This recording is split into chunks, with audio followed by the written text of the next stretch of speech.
Okay, so I propose we get started. Good evening, ladies and gentlemen. My name is Cédric Tille. I'm the chair of the economics department here at the Graduate Institute. Tonight, I am very happy to welcome Barry Eichengreen of the University of California at Berkeley, who will be speaking to us tonight. So, Barry, thanks a lot for coming all the way from the West Coast.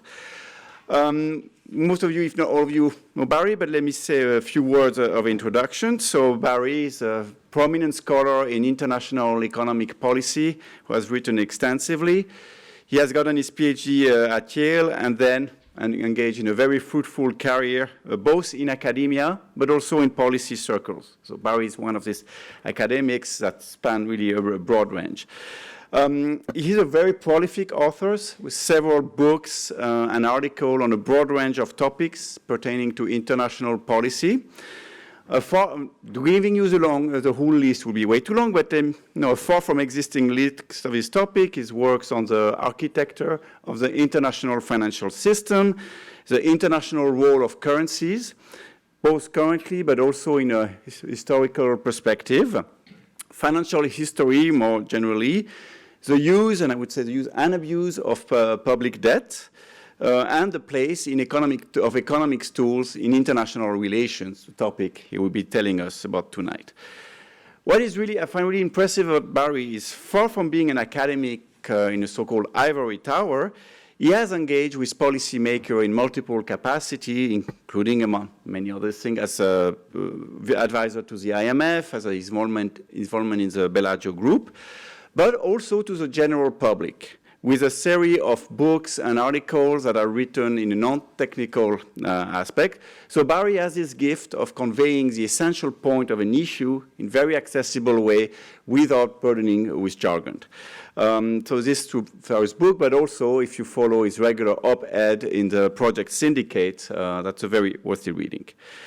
We're very happy to have him in Geneva. So aside from tonight's lecture, Barry's achievements will be honored tomorrow at the University de Geneva in the Dies Academicus. We'll be happy to give him the Nessim Habif Prize again. Tonight, Barry will tell us about the effectiveness and limits of economic tools, most notably sanctions, in international relations. As we all know, this is a sadly highly relevant topic with the conflict in Ukraine and the sanctions that have been imposed on Russia in this tragedy. So one couldn't think of a more timely topic, and I'm really looking forward to hear Barry about this. Barry will speak for about half an hour, after which we'll have some questions also from the floor and also people who are following us online. If you're online, just put your question in the Q&A and they will be relayed to us. So with this, thanks a lot, Barry, and the floor is yours.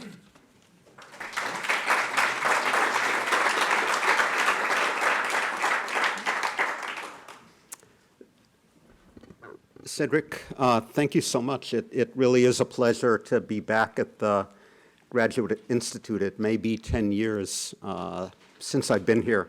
The first time was in conjunction with the release of the Geneva report way back when. But it's great to be back and to see friends and former students and a crowd. So, yes, I am going to talk about economic power, the projection of economic power, its effectiveness or ineffectiveness. Until this summer, this hadn't been something that I had written on or thought about directly, but I received a commission from Foreign Affairs magazine that in its wisdom was putting together an issue on power in all its different aspects or dimensions. And they came to me and asked me to think about and write about economic power, of which economic and financial sanctions are one example, although the issue clearly is broader. I'm going to have to crane my head in order to see my slides. I apologize. So I think we've learned from the experience of the last 8 months that economics and financial sanctions can be powerful, but they also have limits. The economic and financial measures taken by the United States and its allies in response to Russia's attack on Ukraine point up the potency, but also the limits of sanctions. So the latest IMF forecast for Russia, which I believe came out day before yesterday, if I have my time zones correct, foresees that the Russian economy will in fact contract a little bit less than this earlier version of the slides suggested, that it will contract by about 6% in 2022 and 2023 combined, about twice the contraction that Russia experienced during the COVID crisis. So these earlier estimates have been revised downward, but I think the analytic point that Russia is suffering economic consequences from its military actions remains intact. And I think that is a striking demonstration of the power of economic sanctions. At the same time, it's a striking demonstration of their limits in the sense that there are no visible signs of that intervention causing the Kremlin to halt its war on Ukraine or even to visibly modify its prosecution of the war. So we might stop and ask, why haven't these measures been more effective? And I can think of at least 4 answers to that question. Number one, blowback. There has been a reluctance to make the sanctions more comprehensive, to sanction Gazprom from the outset, to halt all Western European imports of Russian oil and gas at the outset, for fears of what the consequences might be for Western European and global economies, what the financial consequences for banks outside Russia linked to Russian banks might be. So Mr. Putin continues to earn oil revenues, partly from Western Europe, despite the oil importing countries' imposition of sanctions. So that may change sooner rather than later, but it hasn't changed yet. Hypothesis number 2 would be evasion and arbitrage. So Russia can take the same oil and gas and export it to other parts of the world. It can export it to China through its existing Power of Siberia pipeline, which was running at 25% capacity prior to the war. It can export by tanker to other parts of the world, and China and those other parts of the world will then import less oil and gas from the Middle East. Western Europe will import less from Russia and more from the Middle East. So through this kind of arbitrage, the bite of sanctions on Russia is largely eliminated.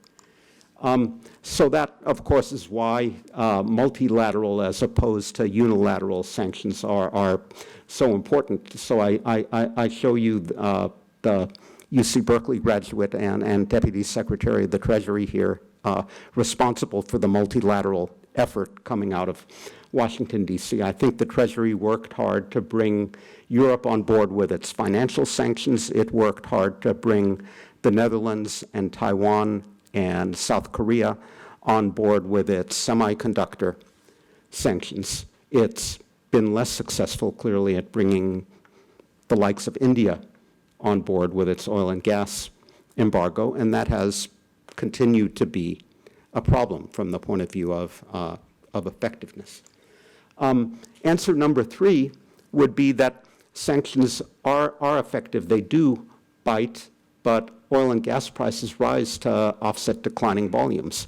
We know from the data and from personal experience that the demand for oil and gas is relatively inelastic, so you get a big jump in prices due to the curtailment of Russian supply, and you can see the movement of prices on the right. So the increase in prices more than makes up from the point of view of Russia's coffers for the decline in export volume.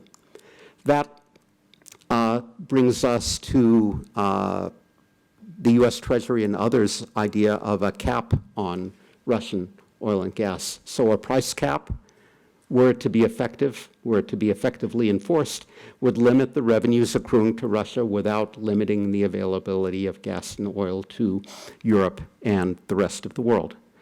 Were it applied and maintained effectively. This assumes, of course, that Mr. Putin is willing to continue to export on these terms. And the calculus of the G7 is that he will regard some energy revenues as better than none if the cap price is set modestly above the cost of production. Making this effective would mean bringing other non-G7 countries on board. And the mechanisms for bringing them on board could be three: moral suasion, which hasn't exactly worked in global energy markets so far; the threat of secondary sanctions, which hasn't exactly worked in global energy markets so far; and G7 control of the insurance market. So that's the interesting innovation here, that 95% of insurance for cargoes is obtained in G7 countries from Lloyd's of London, if you will. You have to insure the tanker before it can sail, and control of the insurance market will make diverting, even selling Russian oil to third countries more difficult. So insurers, I think, have been complaining about this idea. They don't typically track the trading prices of the cargoes they insure, and one wonders if Western countries have weaponized their currencies, and that has given rise to talk about countries contemplating the possibility that they may be on the outs with the United States, looking to currencies other than the dollar in which to do cross-border business. Aren't we going to see insurance markets outside London springing up in the medium term for the same reason? Answer number 4 is that we simply have to acknowledge that sanctions are ineffective.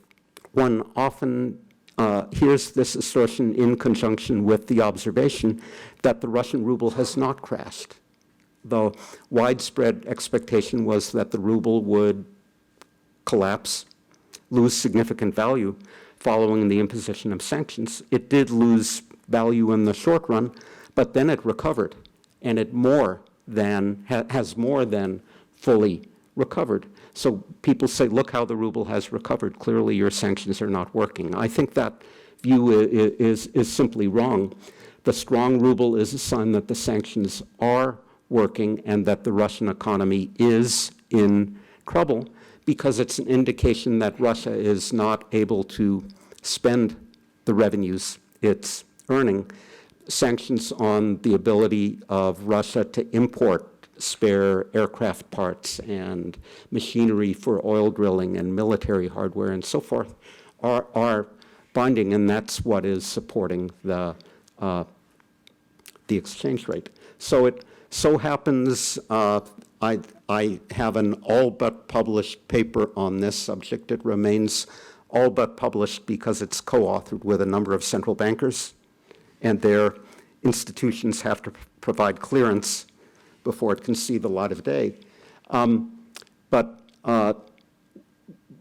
what we find is that Western sanctions on exports weaken the currency of the sanctioned country, but sanctions on the ability of the target country to import merchandise strengthen its currency. So again, what we're seeing in the behavior of the ruble is that sanctions do bite.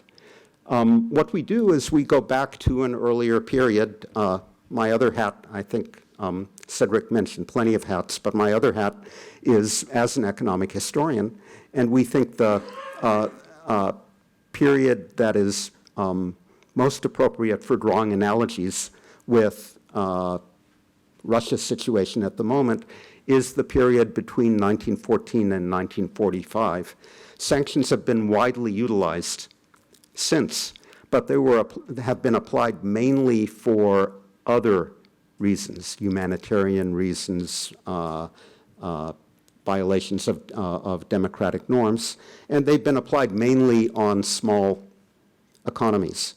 So in contrast, here we are in Geneva during the League of Nations days.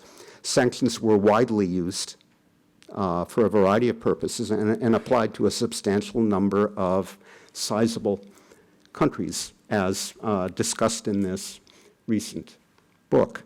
So we, my co-authors, this was done in COVID days, were able to extract documents from the League of Nations archives and published sources to document the precise timing of these sanctions, the form they took, and so forth, and we were able to line the sanctions data up with weekly exchange rate data for the same period.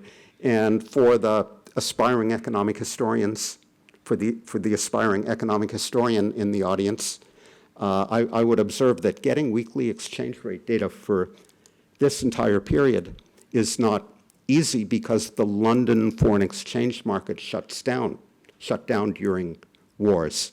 And you actually have to go to Swiss newspapers, here we are again in Geneva, in order to get major exchange rate quotations during World War I and World War II.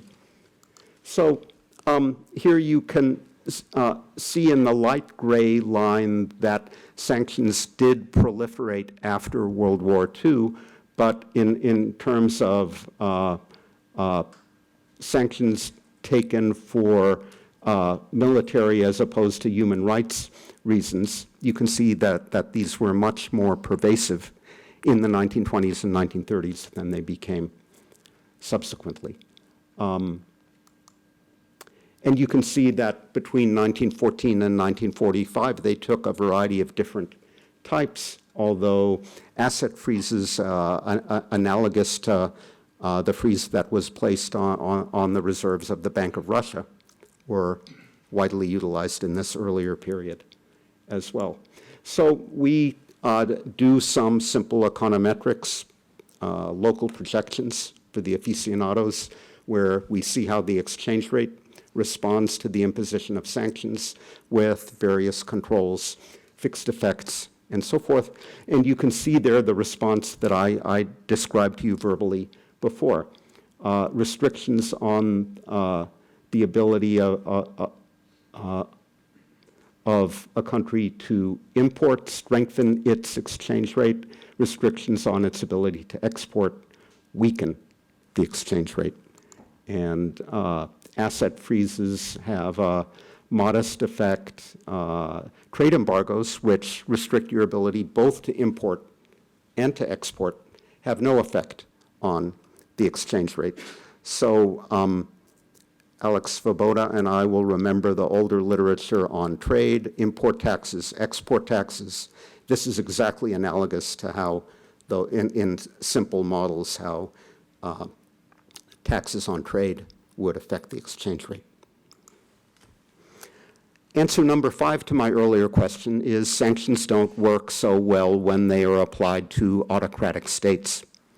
The hope is that economic sanctions will be a deterrent, in part because leaders will hesitate to embark on reckless foreign policy adventures, fearing that sanctions will galvanize public opinion against them, will cause hardship for the populace, and that public opinion will manifest itself at the ballot box or in the streets. So we've seen some murmurs of that in response to the recent call-up of, 300,000 additional troops.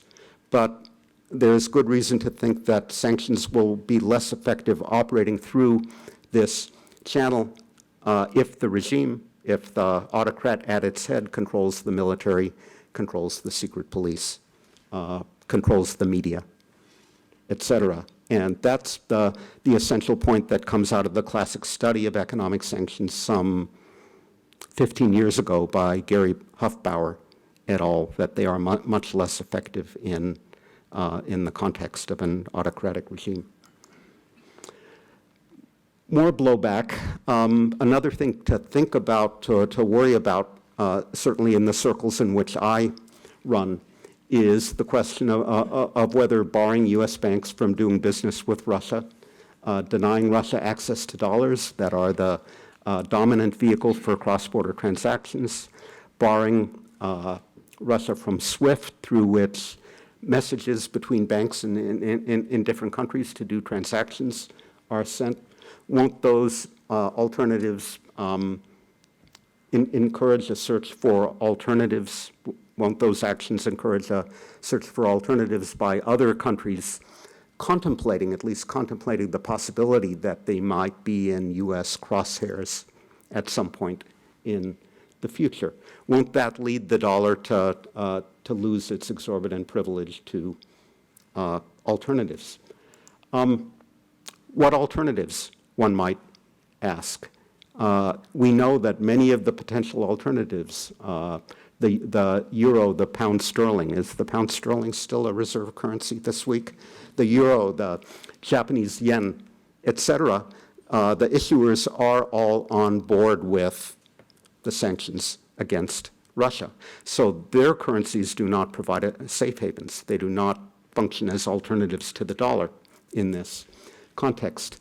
What about China and its renminbi? I'm skeptical of the idea that recent events will enhance the popularity of the renminbi as an international and reserve currency. So Putin's arbitrary action against Ukraine is a reminder that a authoritarian leader not subject to political checks and balances can go off and do unpredictable things.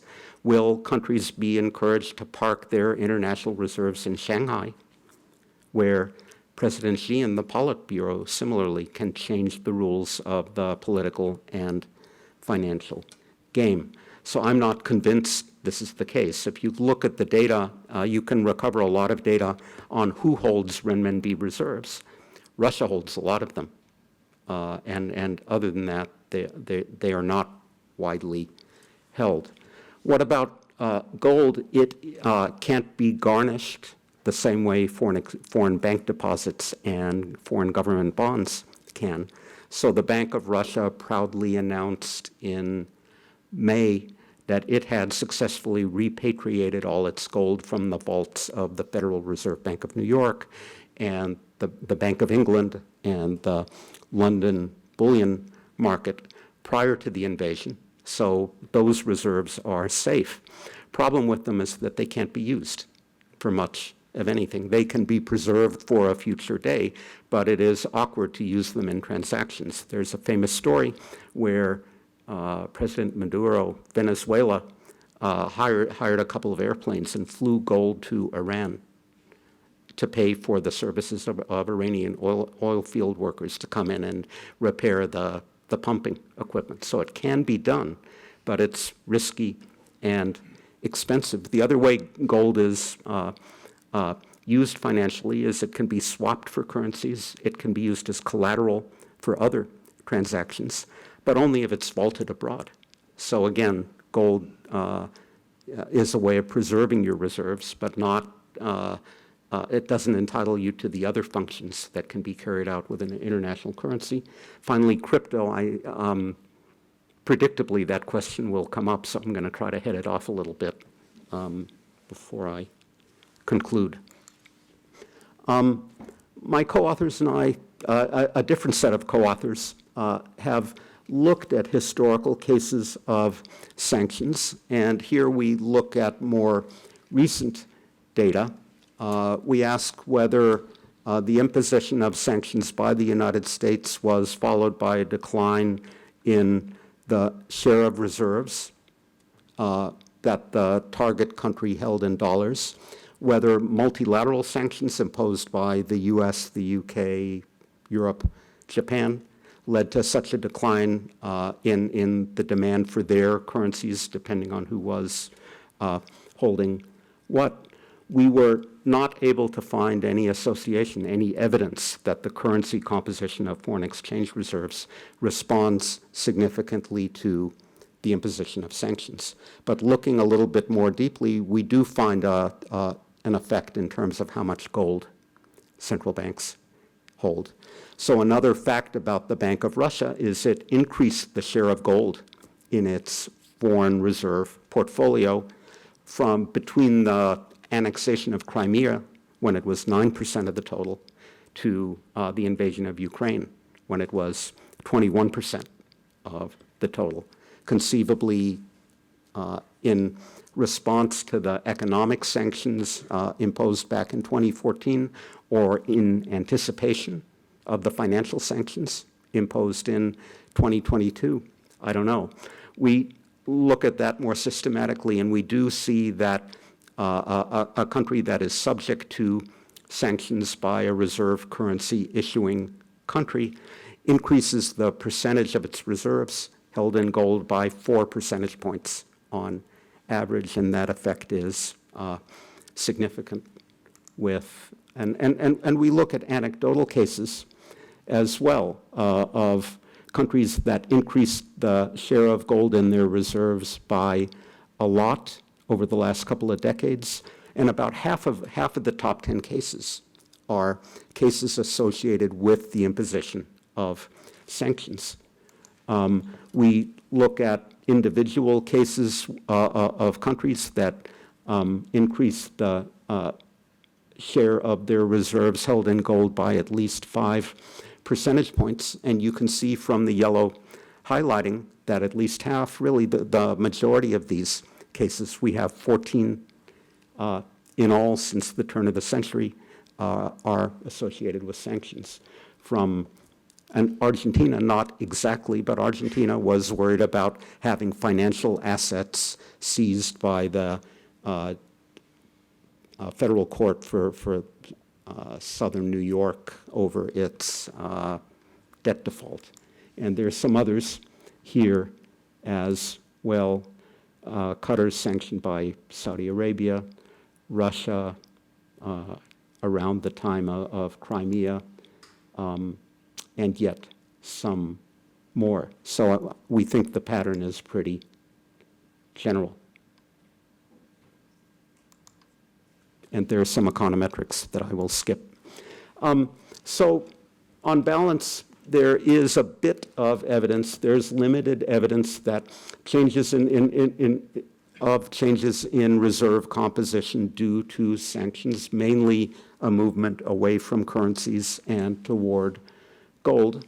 But that movement is gradual on the margin, if you will, because of the existence of limited alternatives, and because the international monetary and financial system always tends to evolve very gradually, very slowly over time. So since the turn of the century, the dollar's share of identified global foreign exchange reserves has fallen from 70% of the total to 60% of the total worldwide. In other words, it's declined by 1/2 of a percentage point per year. That is a concrete illustration of this very gradual evolution.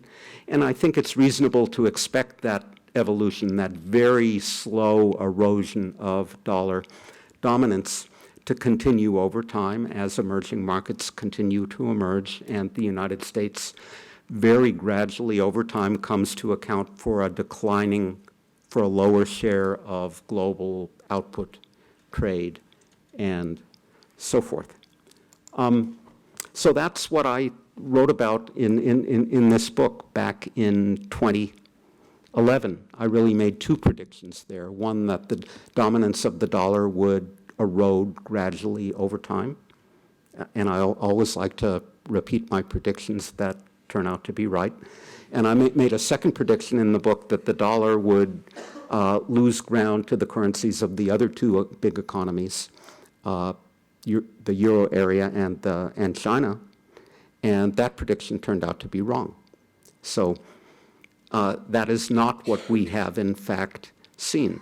What we have seen almost entirely, 3/4 of the movement away from the dollar has been movement toward the non-traditional reserve currencies, currencies issued by smaller economies like South Korea, Singapore, Norway, Sweden, a variety of, I think I may even have a list.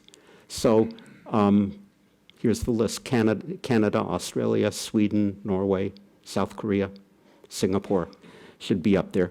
And that movement is broad-based in the sense that you can find, looking at the IMF's published data template and its special data dissemination standard, that there are something on the order of 46 countries that have moved significantly in this direction, away from the traditional reserve currencies, meaning away mainly from the dollar toward these non-traditional reserve currencies. And the complete list of non-traditional reserve currencies, I shouldn't call the Swiss franc non-traditional, sometimes less noticed reserve currency. It's up there as well as one of the gainers over the period. And this slide, which you can't read, is the list of all the different countries that have moved in that direction. If you could read it, you would see that it's a very eclectic, very diverse group of countries. There are southern African countries that hold a larger share of reserves in South African rand because they trade with South Africa and get investment from it. There are just a wide variety of countries on this list. So I think three factors have contributed to this movement. First, improvements in trading technology. We have electronic trading platforms, automated market making algorithms, automatic liquidity provision algorithms where traders are incentivized to provide currencies onto the platform when there is a demand for liquidity in that currency. Once upon a time, if you were a Mexican importer of Canadian maple syrup, I'm not sure if that's the best example, but hold it in your mind. For example, you had to take your Mexican pesos and use them to buy US dollars, and then use the US dollars to buy Canadian dollars in order to pay the Canadian exporter. Now there is a direct market between Canadian dollars and Mexican pesos, and technology makes the proliferation of those markets more straightforward. A second factor, I think, is that central bank reserve managers have larger portfolios, many of them. They distinguish the liquidity tranche of their reserves, which they may need for intervention in the foreign exchange market and other purposes, from the investment tranche, which they don't need for day-to-day transactions, but they want to invest it in something that yields a return. And until very recently, the dollar and the euro and the pound sterling hadn't yielded positive returns. So reserve managers have been looking around for other currencies in which they might invest. So even if you adjust those other currencies for their volatility, point number 3, they've had attractive properties relative to the traditional reserve currencies. So one might ask, I'm thinking out loud, I don't have an answer to my own question. Never ask, when you're teaching, never ask the class a question when you don't have the answer. With the rise in interest rates in the United States and eventually the euro area, could we see some of this movement now begin to reverse? It's an interesting question.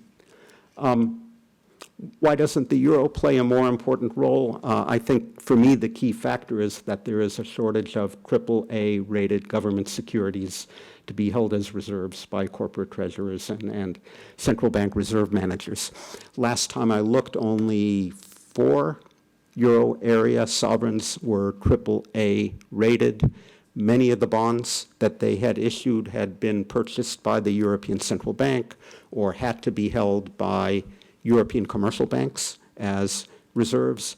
There weren't too many for reserve managers in other parts of the world to glom onto. So maybe that will change now, too, if there's a second tranche of next generation EU, or if the German government keeps lavishing energy subsidies on its corporations and households. But I think we can agree that this is not a problem that is going to change anytime soon. Why doesn't the renminbi play a more important role? Lack of infrastructure. So it has a platform, the China Interbank Payments, Cross-Border Interbank Payments System, CIPS, through which participating banks can clear transactions amongst themselves using the renminbi. And there are about 1,000 banks, not only Chinese banks, but Western banks as well, that participate either directly or indirectly in that system. But CIPS has only 10% as many banks as the New York clearinghouse, CHIPS. It clears only 2% by value the daily transactions of CHIPS, the New York clearing bank. China has been trying to build this thing for 10 years, and it hasn't gotten very far as yet. Part of the issue may be the retention of capital controls in China, which are growing more permeable, but are still there. And I think that third important factor is China's governance. Before the pandemic, when I was able to go to China and give a talk on this subject, I would make the point that every true international and reserve currency in history has been the currency of a political democracy or republic. The United States, the United Kingdom before that, the Dutch Republic before that, the Italian city-states of Genoa, Venice, shown here, Florence. And my Chinese audience would respectfully listen to me when I made that point, and then we would move on. So I do think that's an issue. Much of the demand for renminbi, as I said before, comes from Russia, which sees China as a geopolitical safe haven and doesn't see the Aussie dollar, the Canadian dollar, the Swedish krona, the Korean won as any safer than the US dollar from its point of view. Other countries have been moving in a different direction, as I said before. A few of them, to my surprise, I discovered that the Bank of Brazil has been moving big time into renminbi, something I didn't know before we put these numbers together. But by and large, central banks diversifying away from the dollar have not been diversifying mainly in this direction. So what can China do? It can continue building out its cross-border interbank payments system, although history suggests that will be a lengthy process. It can encourage use of its central bank digital currency, sometimes referred to as the ECNY, for cross-border transactions. Some people will say China's renminbi will ultimately dominate the dollar for cross-border transactions because China will be much faster in issuing a digital currency. I'm not sure about that. Plain vanilla cryptocurrencies are too volatile to appeal to central bank reserve managers. They don't have great diversification benefits, as we learned in the first 10 months of 2022. Stable coins like Tether or US dollar coin either are oxymorons, they're not stable because they're subject to bank run problems if they are only partially collateralized, or they won't scale if they're over collateralized. If you have to give your favorite crypto company, what's the town in Switzerland where they're all?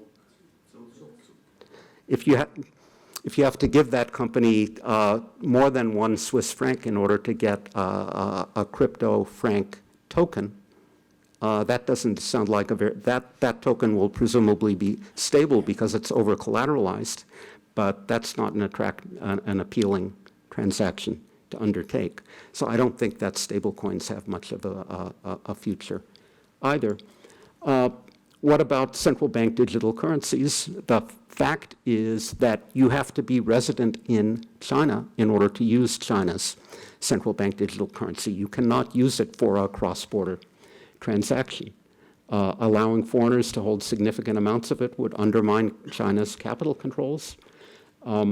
Other countries would see penetration of their markets by China's central bank digital currency as creating problems akin to dollarization, where they lose monetary policy as a tool.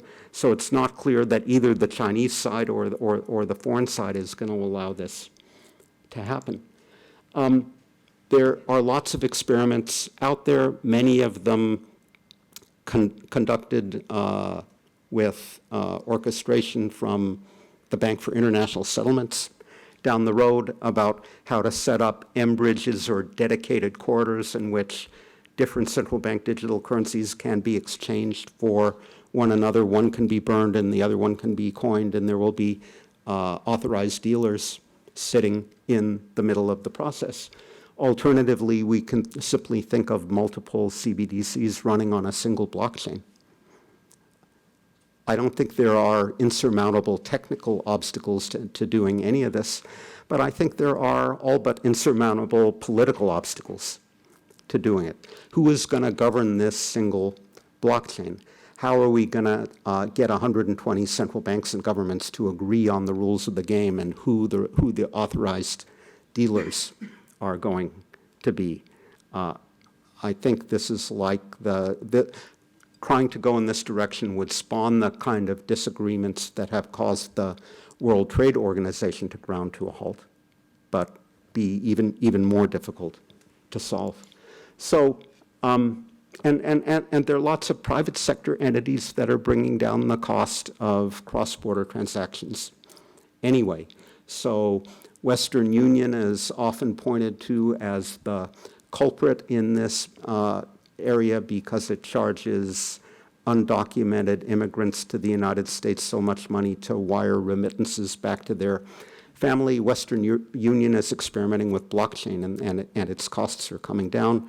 There are a variety of other private sector companies that are doing the same thing.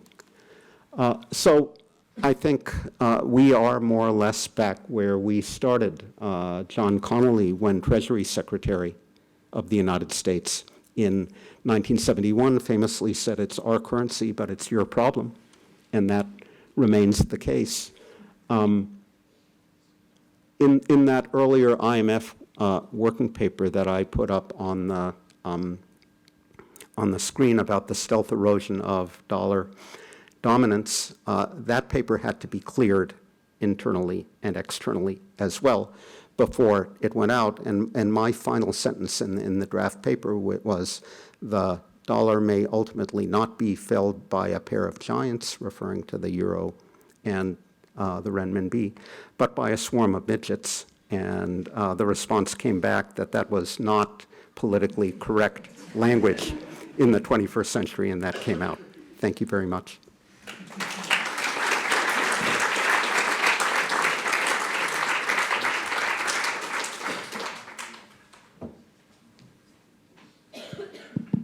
So, thank you very much, Barry. That was a very lot of food for thoughts, and we now have 20 minutes for questions. Let me maybe put the first one to you. So you mentioned in your presentation that the dollar dominance is eroding at a glacial pace. However, one of the unpleasant news, certainly in the summer, we realized that glaciers can melt much faster than even glaciologists thought possible. So is there in this shift a possibility of a threshold effect that once a non-dollar currency acquires certain roles, things could start happening faster than we thought possible? Clearly there is, and we've seen this before in history. The best example is the shift from the pound sterling to the dollar around the time of World War I. So sterling had been far and away the leading reserve currency. The US dollar had not been used at all internationally because the United States didn't have a central bank to act as liquidity provider and backstop the market in U.S. assets. And U.S. banks were prohibited from branching abroad and initiating foreign business under the old National Banking Act. So two things happened, of course, between 1914 and 1919. One was the establishment of the Federal Reserve in 1914, which set out actively to build a market in what it called trade acceptances, but these were basically bills for invoicing and making international payments in dollars, and it acted as a buyer of last resort in that market. And number two, World War I undermined London's position as the dominant international financial center. So the pound sterling accounted for the majority of foreign exchange reserves, trade invoicing, and settlement currency of denomination for international bonds.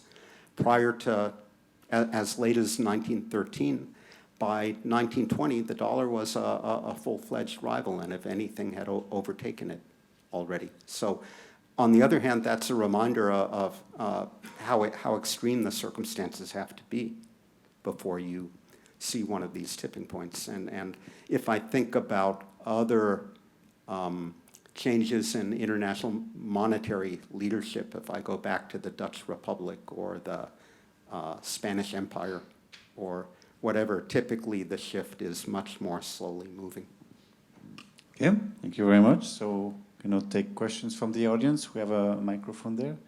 So who would like to start? No, so Alexander. I'll bring the mic, actually.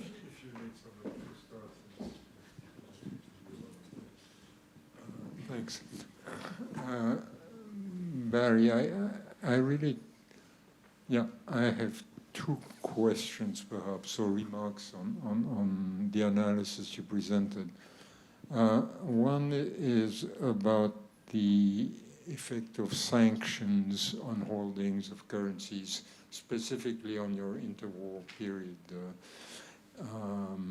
or for your earlier period till 1940, which is, have you looked at the effect of the type of sanction that was imposed? Do some sanctions have more effect than other sanctions? The second question is, in your presentation on the role of the dollar, much of the discussion you present, although not all of it, but is about international reserve holdings of the dollar and other types of currencies. One may wonder also what the changing role of various currencies as either denomination currencies or vehicle currencies in some sense might be, or even private holdings of working balances or precautionary assets and so on and so forth, or even investment assets. Thank you. So good questions both. Yes, we did look a little bit at different kinds of sanctions, at trade embargoes versus financial freezes, and I think I showed you a slide that the effects were different in those two cases, and embargoes affecting the ability of a country to import versus embargoes affecting its ability to export. But beyond that, we haven't disaggregated at this point. Your second question is very well taken. Economists look under the lamppost, and we have relatively good, relatively complete data on foreign exchange reserves. It's much harder to get data on currency, invoicing currencies and things like that. The data that I have seen does not suggest that there has been much movement in the relative share of the dollar as an invoicing currency. I think the relative share of the dollar as a currency of denomination for international bonds has been declining, and that is one place where the euro does relatively well.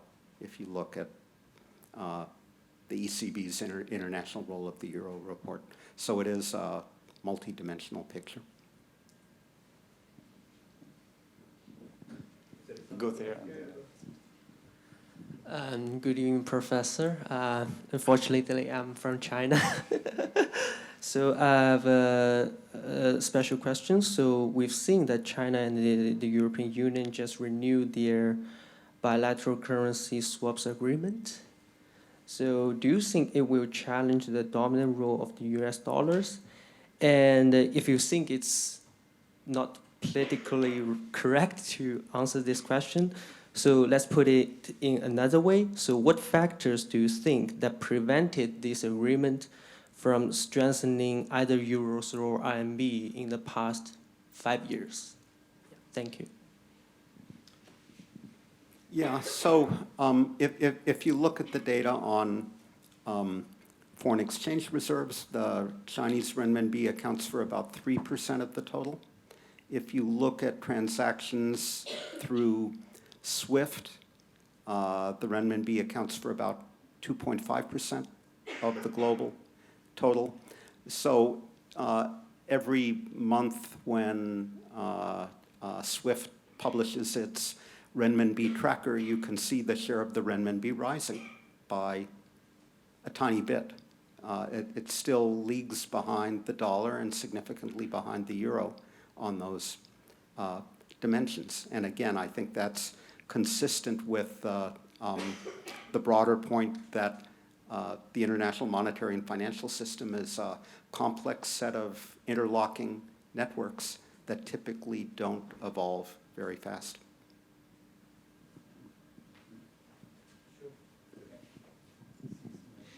Okay, thanks, Barry. One of the thing that you said made me think about something I've been working recently on, which is odious debt. So when people think about odious debt, they think in two ways. There is some sort of moral argument, so it's not right, for post-apartheid South Africa to pay for the debt contracted by the apartheid regime. But there is also another view, which is sort of the smart sanction view. So that's the Kramer and Jayachandran paper, right? So I declare your debt odious, so you will not be able to borrow, and then you're more likely to fall in your dictatorship. So according to your results, there isn't much traction for the second story, right? I agree. Quick to the point. So we have a question in the back. Thank you, Mr. Eichengreen, for coming today. My name is Fabian Steinmetz, and I'm confused how countries like Cuba, Iran, or North Korea could be so, in the eyes of the US, successfully isolated from the world market in the past, while when you look into the global south, they have still been very receptive to Russian trade. India and China even increasing their energy exports significantly with the Russian Federation. So how would you explain it that this attempt to isolate Russia and make it to a pariah on world markets has not manifested? So there are a series of issues I think you raise in that question. One is how successful, I put the words in quotes, US sanctions on Cuba or North Korea or Venezuela have actually been. Have they induced a change in policy on the part of the regime in directions that the sanctioning parties would view as desirable?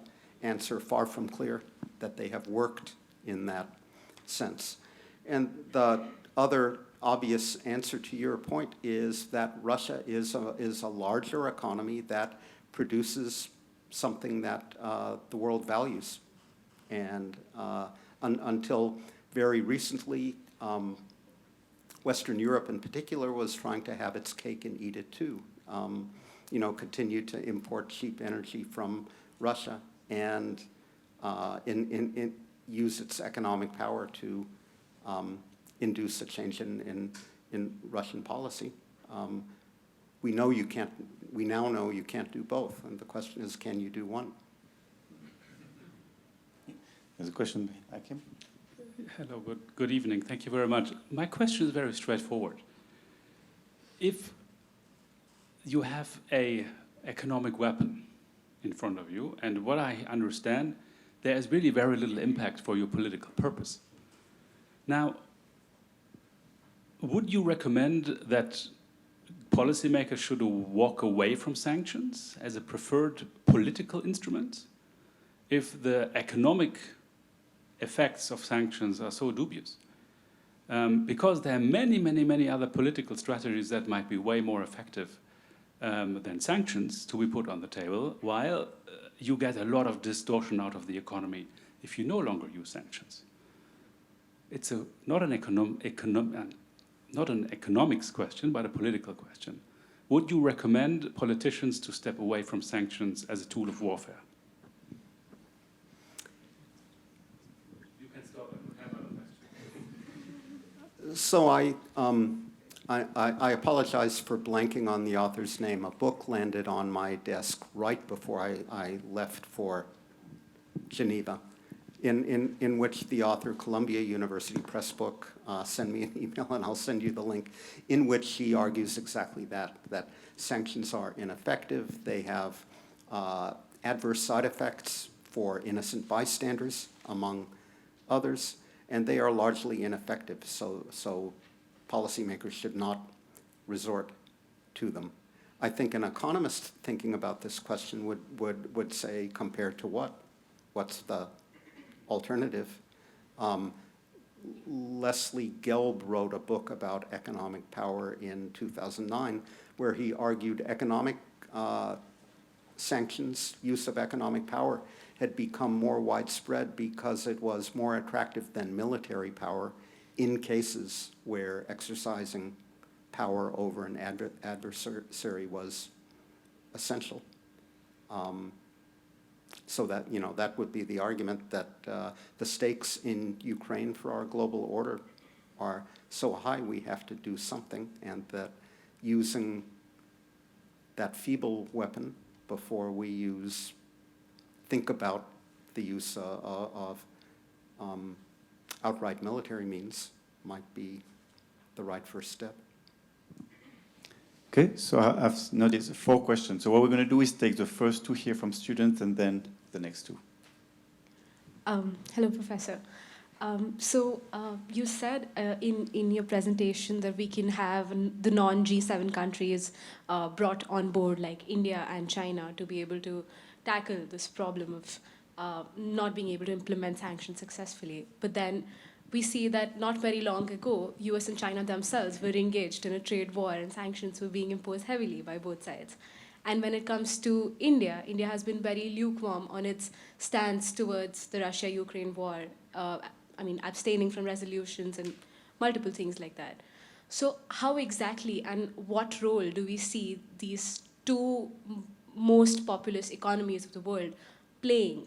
And the second part of my question, if we problematize the very idea arsenal of democracy, we see that a democracy like India does not always, or democracies don't always come to the aid or unite with other democracies. So is it really an arsenal of democracy? What Kenneth Waltz or Morgan Tao might have said way back. Okay, I propose that we take a second question. Yeah, thank you so much. My question is also on your definition of successful or effective sanctions. And I was wondering, for example, when we look at the behavior of third parties, how would you assess the impact of the Western sanction towards Russia on the future behavior of China vis-a-vis, for example, Taiwan? Or then also in terms of domestic politics, we saw like in Europe quite an rally around the flag effect of European leaders. They agreed quite fast on a foreign policy issue, which is normally not the case. So would you say, like, taking those aspects into account, that it's still worth for domestic political reasons or in the international system vis-a-vis third parties to implement those sanctions, even though they might be not super effective on the targeted country itself? So let me see how many of those good questions I can answer. I can recall. First one is you raised my definition of the effectiveness of economic sanctions. In none of the work that I described here do I really address that. Do I try to define and measure effectiveness? I recommend that book by Gary Huffbauer et al., where they try to do exactly that. They assemble a long list of sanctions cases. They define their criteria for success, and they count successes and failures. And as with everything in the social sciences, their criteria are disputed. Other people count these things differently, and there's a substantial literature around that now. What lessons might leaders like President Xi draw from Russia's war on Ukraine and the sanctions that were imposed in response? We're going to have to wait and see, obviously. Events are still unfolding, but I'm a little bit heartened when I think about China and Taiwan. So President Xi has seen two things.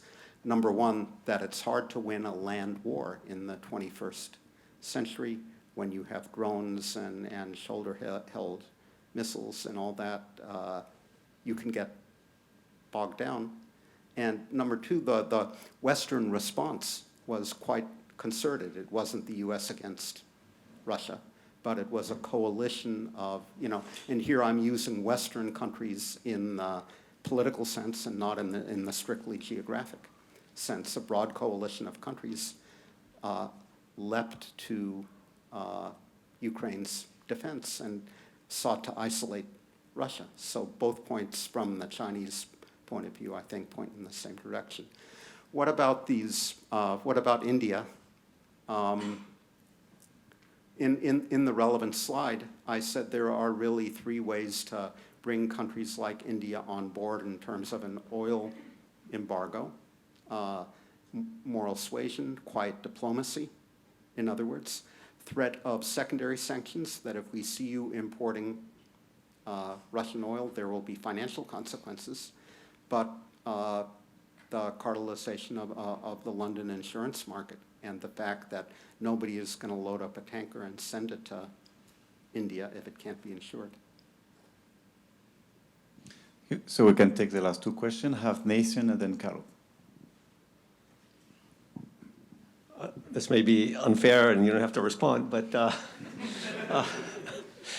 what's it kind of factual in a sense? I'm not in terms of another policy, but you think the war in Ukraine would have been less successful for Russia had there not been sanctions levied against Russia?